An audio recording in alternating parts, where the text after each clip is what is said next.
Good morning everyone. তো সকলে কেমন আছেন? আশা করি সকলে ভালো আছেন, সুস্থ আছেন। সুস্থ কামনা করি আপনাদের। তো দেখুন গুয়াহাটির হরিয়ম মন্দির। এখানে গিয়েছিলাম ডক্টরের কাজে। তো ডক্টরের কাজ মোটামুটি করে রাতে যখন একটু ঘুরতে যাই তখন হাজব্যান্ড বলল হরিয়ম মন্দির যাবে।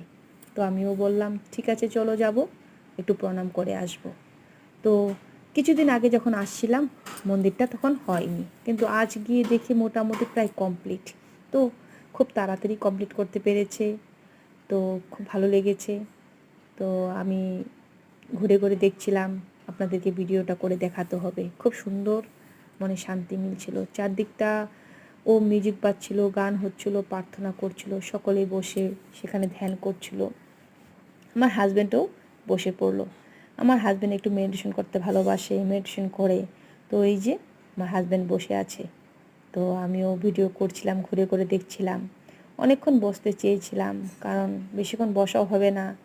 তো তুফানের দিন, তুফান আসবে আসবে। তো কিছুক্ষণ পর সত্যি সত্যি ভয়ানক তুফান এসেছিল গুয়াহাটিতে। শুধু গুয়াহাটিতে না, কয়েক জায়গায় তুফান এসেছিল সেই দিন। তো বেশিক্ষণ বসা হবে না বলে খুব তাড়াতাড়ি চলে যাই।